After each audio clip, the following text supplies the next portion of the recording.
Estamos ao vivo, doutor. Prazer em recebê-lo. Doutor Marlos Arnes de Oliveira, diretamente de Curitiba, exímio advogado, atuante, principalmente no sul do país. Gostaria aqui de agradecer a participação de alguns colegas que nos assistem agora ao vivo, e caso tenham alguma pergunta, alguma sugestão, que envie aqui no nosso post no YouTube. Doutor, prazer em recebê-lo. Cássio Duarte, uma alegria estar com você aqui em Goiânia, mesmo online. Nós que estivemos juntos, eu tive o prazer de conhecer o Cássio no curso do IBCCRIM, de Direito Penal Econômico, já há alguns anos.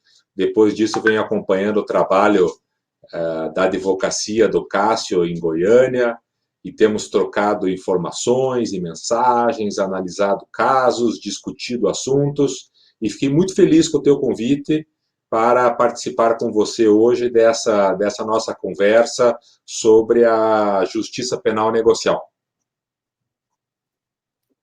Doutor, para iniciar o nosso assunto da nossa live aqui, que é a justiça penal negocial, quais os institutos que é possível fazer uma negociação no direito penal? Pois então, Cássio, aí é um momento muito interessante que nós estamos vivendo no direito penal.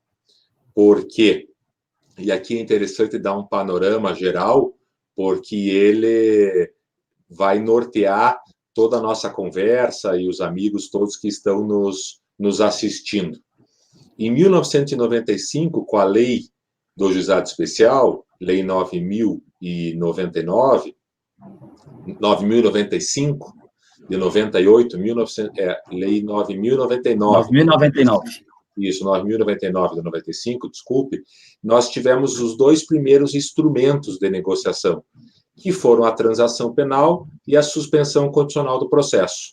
Via de regra, não se deu, à época, pelos juristas, a importância desses dois institutos como institutos de efetiva justiça penal negocial. Eles ficaram lá adstritos aos crimes de menor potencial ofensivo, lá no Juizado Especial, antiga Justiça de Pequenas Causas. Mas também, paralelamente a esses dois instrumentos, nós já tínhamos, à época, desde o início dos anos 90, a delação premiada, que com a Lei 12.850, de 2013, passou a ser colaboração premiada. Não mudou só o nome, teve uma roupagem melhor, sofreu profundas alterações com a 13.964, que também trouxe o acordo de não persecução penal.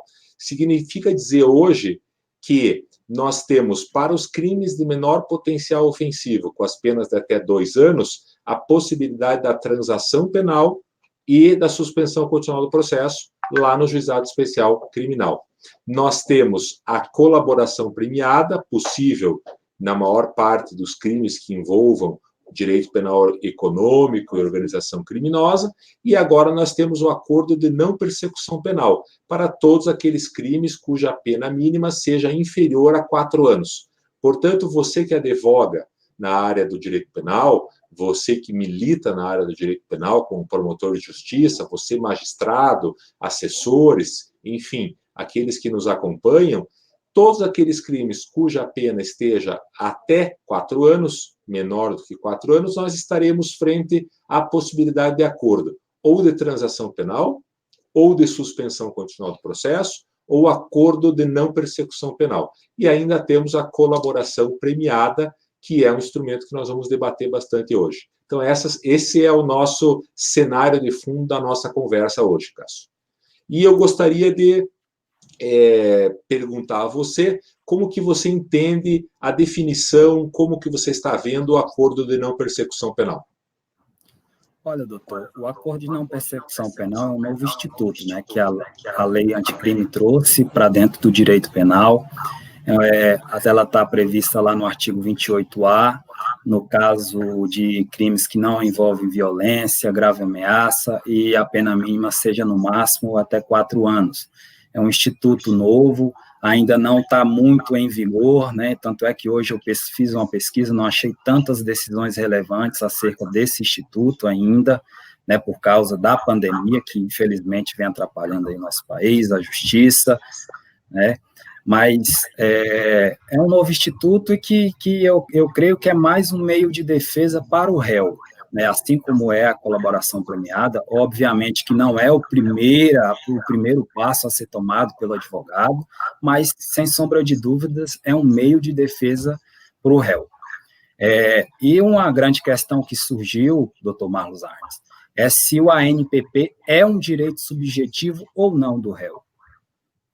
Esse é um ponto enorme de discussão, Cássio, e dentro do acordo de não persecução penal, aquele momento em que o Ministério Público não arquiva a investigação, portanto, ele recebeu o relatório da polícia ou promoveu a investigação, não é o caso de arquivamento, não houve grave ameaça ou violência no tipo penal, e aí o Ministério Público, sendo a pena mínima inferior a 4 anos, propõe o acordo de não persecução penal. E a discussão sobre ser um direito subjetivo do réu se impõe. O que diz essa pergunta que você me fez? Se o Ministério Público não oferece o acordo de não persecução penal, a lei prevê, lá nesse mesmo artigo 28A, que foi trazido pela Lei 13.964, que a parte pode recorrer e esse recurso vai para a instância superior do Ministério Público. Mas, se a instância superior do Ministério Público concordar com o promotor de primeiro grau e não oferecer o acordo de não persecução penal. Eu até separei aqui, quando me preparava para a nossa conversa, um acórdão muito recente do Tribunal de Justiça de São Paulo, que diz o seguinte: houve uma insurgência através de habeas corpus, é o habeas corpus 20.64/2020/826.0000, em que houve uma insurgência justamente por conta do promotor não ter oferecido o acordo de não persecução penal, o segundo grau do Ministério Público não ter oferecido também, concordando com o promotor do primeiro grau, e o réu, então, moveu um habeas corpus perante o Tribunal de Justiça do Estado de São Paulo. E o Tribunal de Justiça do Estado de São Paulo decidiu que realmente deve-se preservar o acórdão chamou de posição institucional do Ministério Público. Então, habeas corpus, leio a ementa, insurgência quanto à ausência de propositura de acordo de não persecução penal. É um caso de tráfico, a Procuradoria-Geral de Justiça foi provocada pelo juízo nos moldes do artigo 28A, ou seja, esse recurso que eu disse a vocês, manteve a posição de recusa do promotor e a ordem foi denegada, visando preservar a posição institucional do Ministério Público.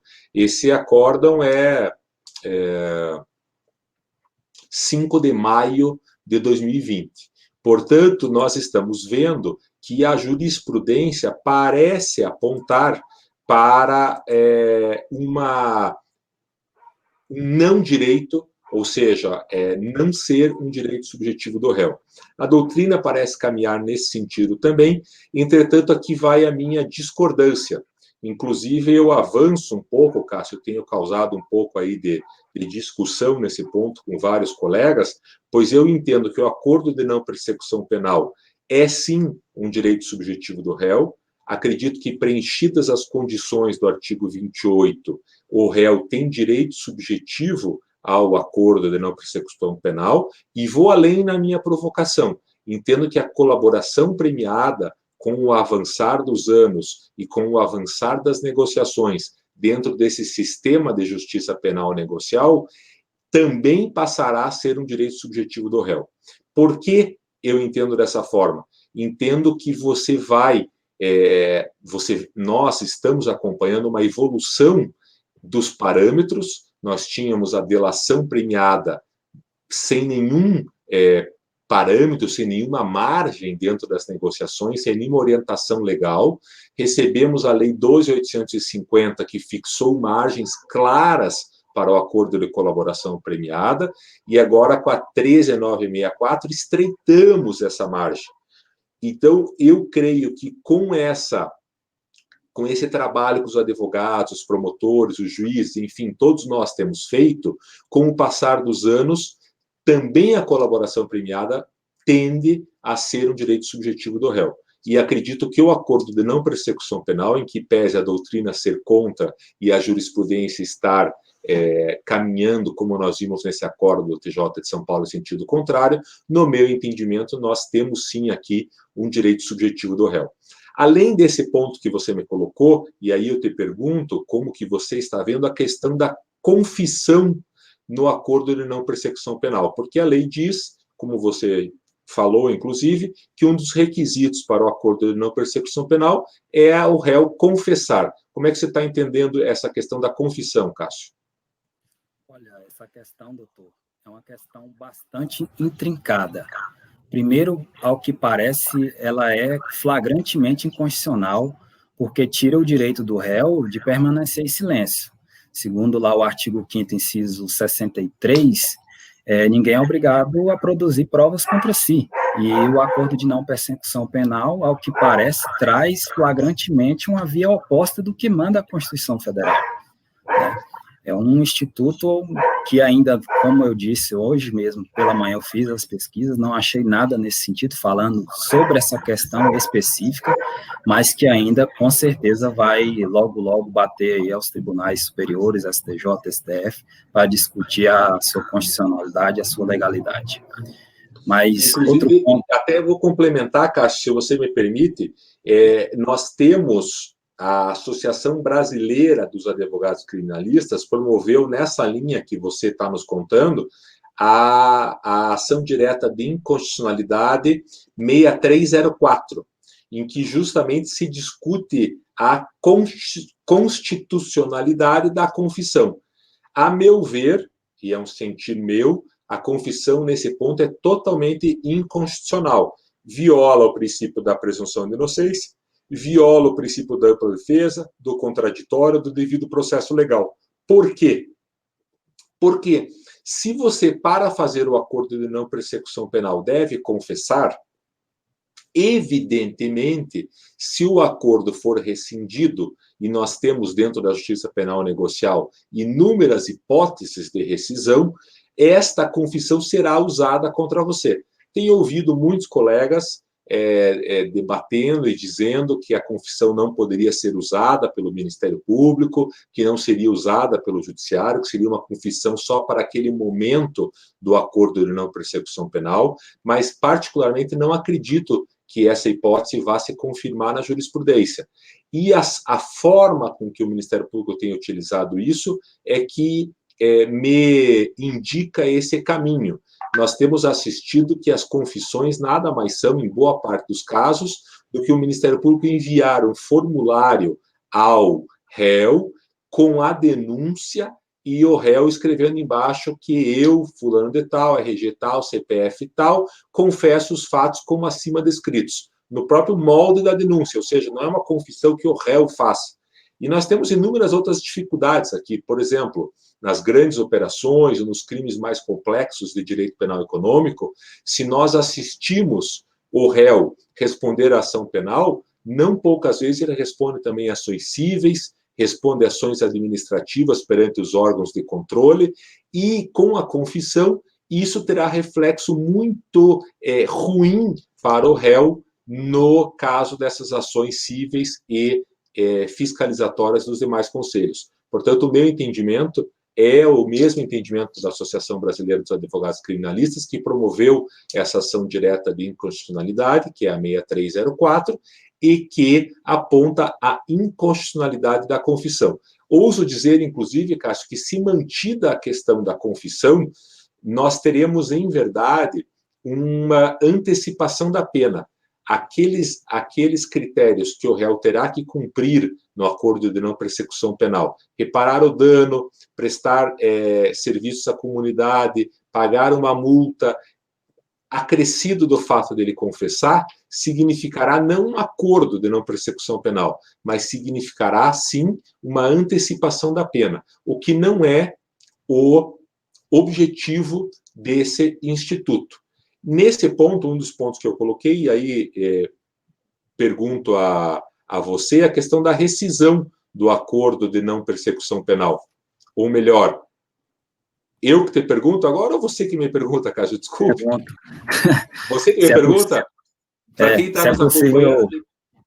Se é possível fazer o ANPP em caso de deslocamento de competência por continência ou conexão, e se for o caso de crime de menor potencial ofensivo que envolva violência ou grave ameaça, se cabe também. Nós estamos aqui, para quem está nos acompanhando, a gente está fazendo um bate-bola, eu pergunto, o Cássio pergunta, e são tantas as questões, intrincadas mesmo, como o Cássio falou. Então, aqui na pergunta do Cássio, que envolve conexão, envolve continência, envolve também crime de menor potencial ofensivo, se caberia o acordo de não persecução penal.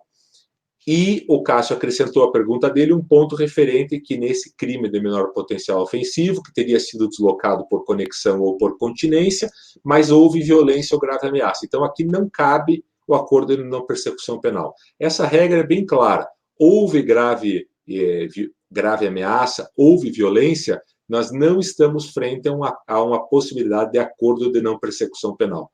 Já quanto à questão da conexão e da continência, a conexão que unifica processos, que tem vínculo de alguma forma entre eles, e a continência quando um fato criminoso engloba outro fato criminoso, ou é englobado por um outro fato criminoso, me parece que nós poderemos ter o acordo de não persecução penal se a pena ficar no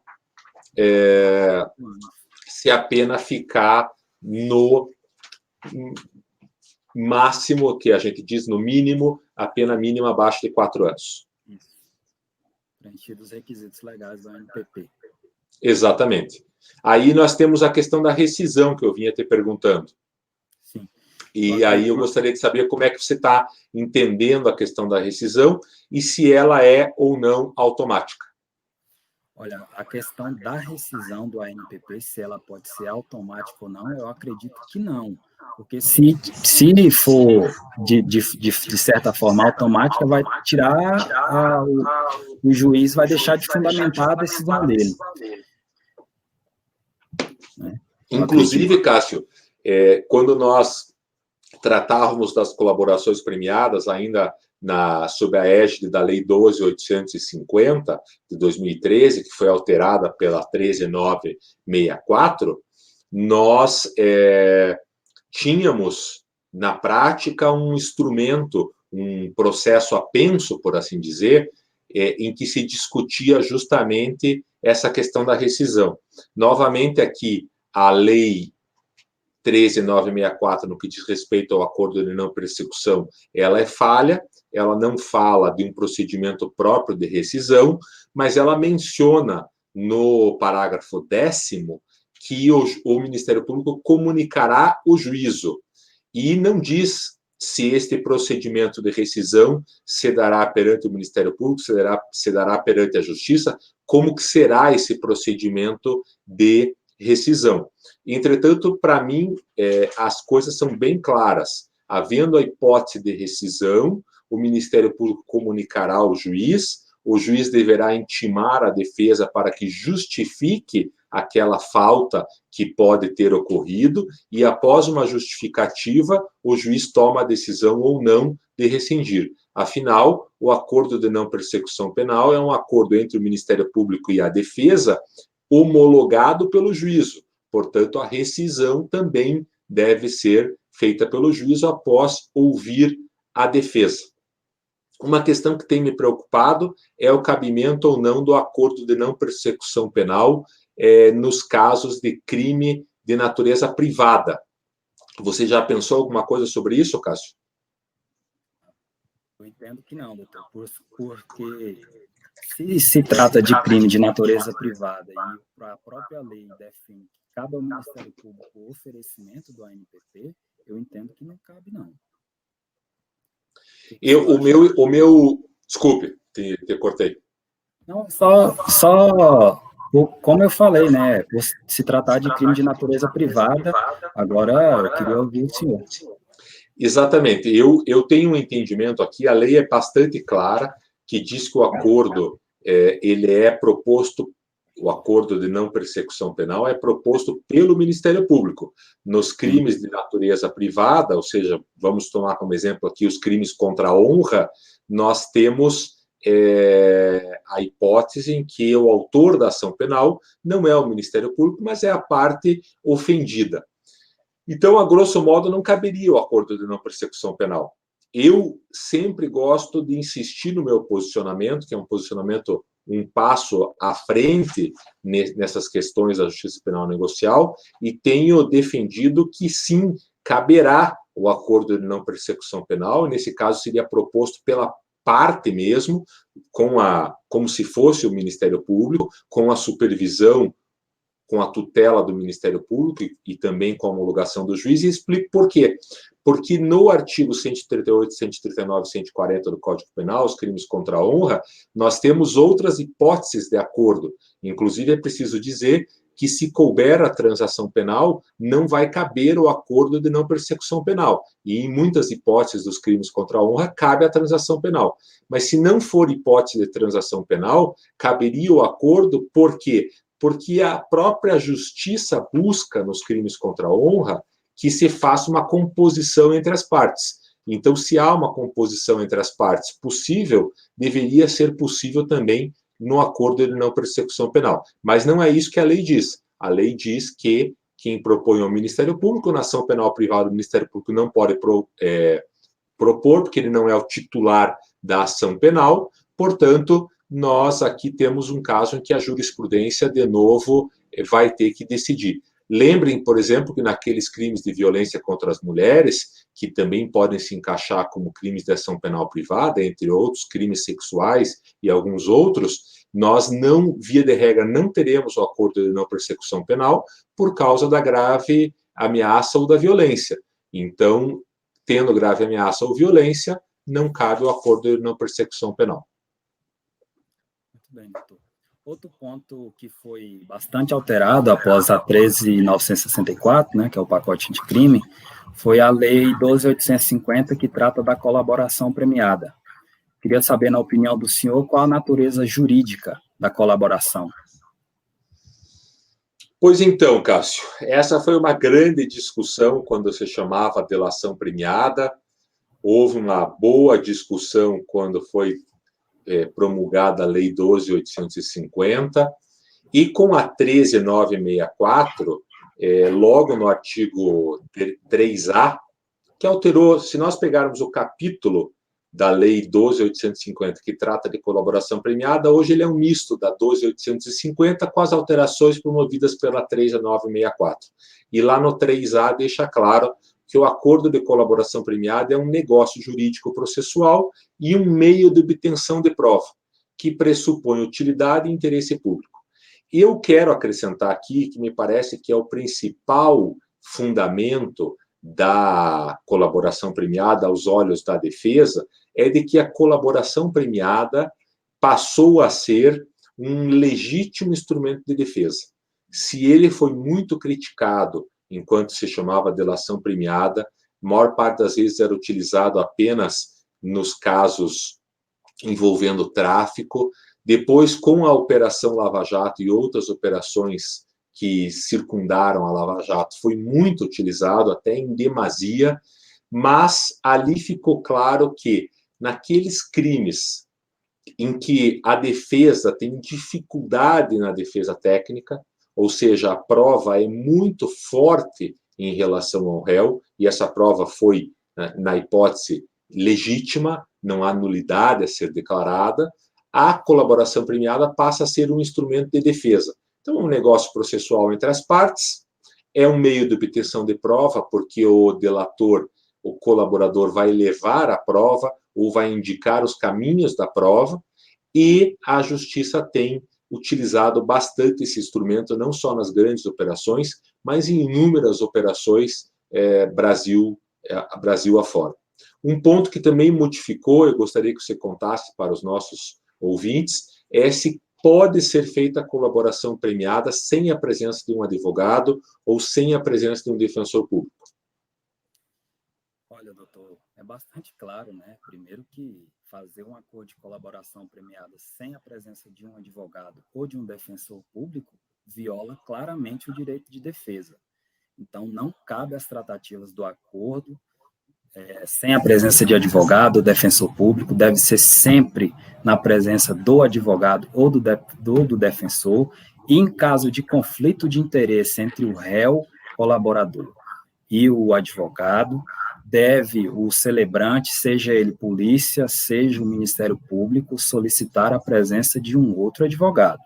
E em caso de réu hipossuficiente, deve ser oficiado, né, a Defensoria Pública para assistir aquele réu colaborador. Estou de pleno acordo com você. Eu diria que não há hipótese no direito penal, no direito processual penal, de ocorrer qualquer ato sem a presença de um advogado ou de um defensor público. Temos que valorizar muito aqui a participação da Defensoria Pública e também dos defensores dativos nomeados pelo juiz, que tem feito um trabalho hercúleo aí pelo Brasil inteiro. Eu, quantas vezes atuei, até hoje atuo em nomeações feitas pelos juízes. Também a Defensoria Pública está muito estruturada em alguns estados, em outros nem tanto, mas todos os defensores fazendo um esforço gigantesco e obtido boas vitórias no tribunal.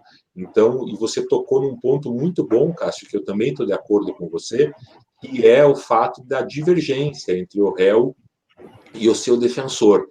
Mas, havendo divergência entre o réu e o defensor, deve prevalecer a vontade do réu, a meu sentir, e aí tem que haver uma troca do advogado.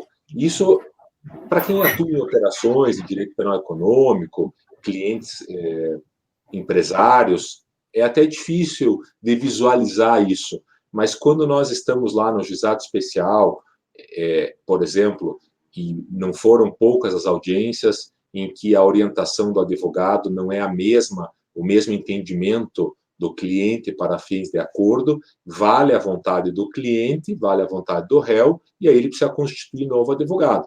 E se isso ele não tiver condições, o juiz precisa nomear ou chamar a Defensoria Pública. Então, é bem importante esse ponto que você colocou.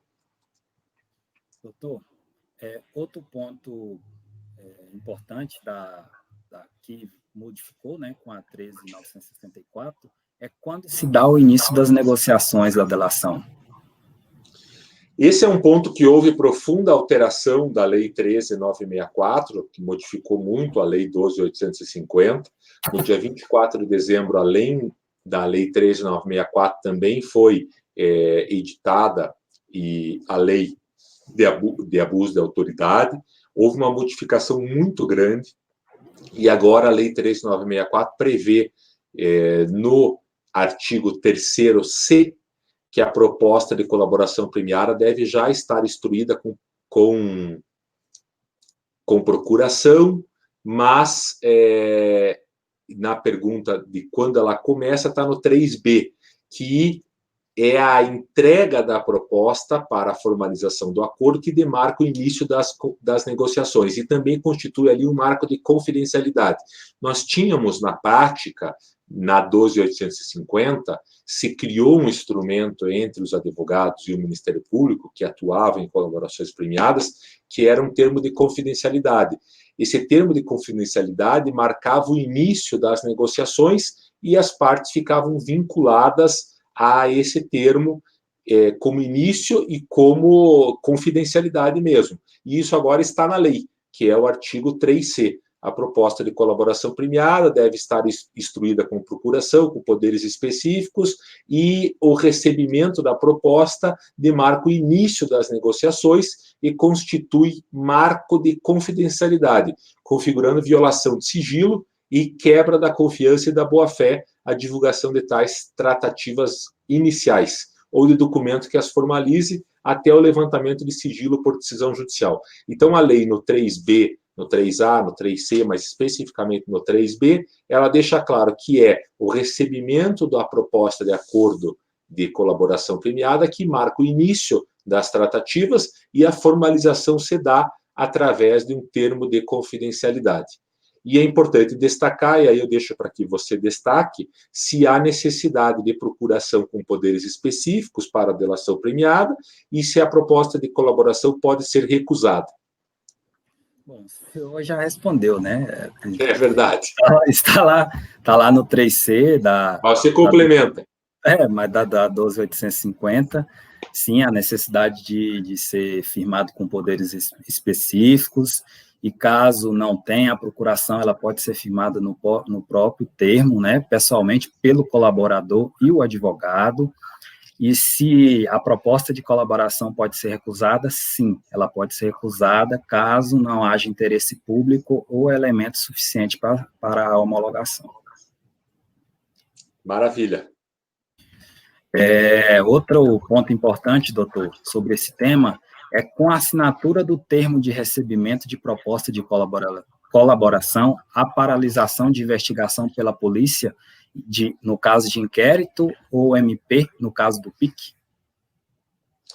O artigo 3A, no parágrafo 3º, deixa claro que não.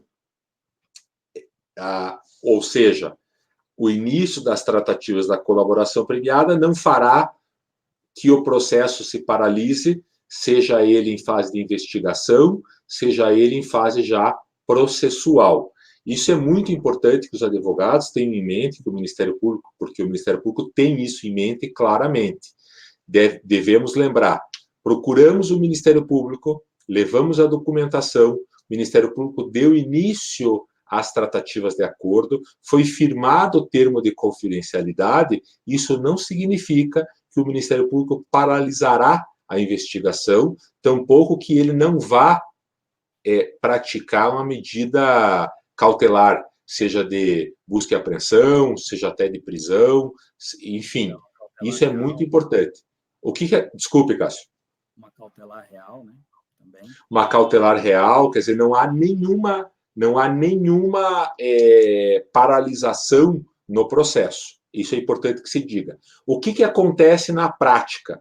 Na prática acontece o seguinte, há um acordo via de regra, isso não é lei, mas via de regra há um acordo de cavalheiros entre a defesa e o Ministério Público, em que o processo ou o inquérito segue o curso dele, mas não será tomada uma medida gravosa contra quem está tentando fazer o acordo de colaboração. Isso tem funcionado bem, não tenho ouvido queixas dos advogados que atuam nessa seara dos acordos de colaboração premiada, e há sim um acordo de cavalheiros, mas é importante para quem está nos assistindo ressaltar uma vez mais, mas a lei não prevê essa paralisação, o processo vai seguir o curso, o inquérito vai seguir o curso, as medidas cautelares podem ser requeridas e deferidas pelo juízo, mas via de regra, na prática, como a defesa e o Ministério Público estão em negociação, há sim um acordo de cavalheiros para que não ocorram medidas mais gravosas. E nós temos uma modificação, caminhando para o nosso quase fecho, que é a questão do juiz, né, Cássio? Como que a Lei 13.964 modificou o papel do juiz perante os acordos de colaboração premiada? Doutor, com a mudança trazida pelo pacote anticrime, os juízes, sim, vão ter uma maior participação para oferir a legalidade, a adequação dos benefícios pactuados, né, a regularidade. Antes de ser homologado o acordo de colaboração premiada, será feita uma audiência sigilosa com o réu colaborador, com o advogado, na presença do advogado, para ver se realmente foi feita de forma voluntária aquela colaboração premiada, porque durante as importantes operações realizadas tanto pelo Ministério Público Federal como do Ministério Público dos Estados, foram vistos aí várias prisões cautelares realmente para forçar a delação premiada. Né? Tanto é que isso aí ficou claro e notório na Operação Lava Jato. O senhor que atuou nessa operação sabe do que eu estou falando. Né? Agora, outro instituto muito importante que foi alterado pela 13.964 foi a limitação dos benefícios. Qual é a opinião do senhor acerca desse ponto que foi alterado pela lei? Eu vou agregar a essa colocação que você fez, que a 13964, a lei anticrime, alterou profundamente o papel do juiz e, em decorrência disso, houve essa limitação dos benefícios também. O juiz, pela 12.850, era um mero homologador do acordo. Quer dizer, o Ministério Público e a Defesa negociavam o acordo e levavam o juiz, que tinha o papel de homologar. É um caso importante do Ali Maslow, em São Paulo, por exemplo, em que ele não se limitou a esse papel de homologador. É um caso famoso da máfia dos sanguessugas, que envolvia uma questão da saúde, e o juiz não homologou o acordo. A meu ver, com razão. Nesse caso que eu estou mencionando, o cabeça do esquema criminoso, na sua colaboração, indicou apenas as pessoas abaixo de si na estrutura hierárquica, não as pessoas que estavam acima dele. Portanto, o juiz entendeu naquela sentença que, nesse caso, o acordo de colaboração seria um salvo-conduto para a prática de crime. Essa sentença é muito paradigmática nesse momento, quando o juiz passa, sim, pela Lei 13.964, a avaliar, inclusive, a correlação entre o acordo e os benefícios que o Ministério Público propôs, podendo, inclusive, adequar os benefícios do acordo. Então, o juiz, além de verificar a legalidade, as questões formais, como você colocou, a voluntariedade, ele também pode fazer essa adequação. Nesse sentido, nós tivemos na 13.964 o encerramento de algo que foi muito utilizado na Operação Lava Jato e que vinha sendo muito questionado na Justiça, que era uma modificação dos regimes de pena. Quer dizer, nós temos os regimes de cumprimento de pena, como todos sabemos, aberto, semiaberto e fechado.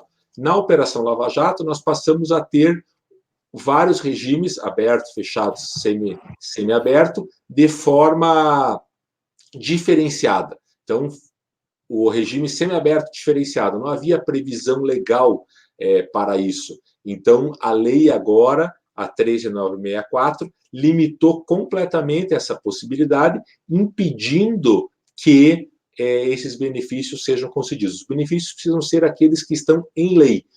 Redução da pena, inclusive o perdão judicial, mas não pode ter regime de pena diferenciado.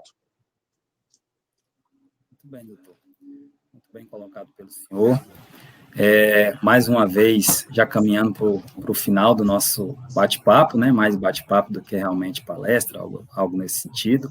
Gostaria de agradecê-lo pela disponibilidade, né? Para estar discutindo uma questão tão importante como essas questões do ANPP, da colaboração premiada.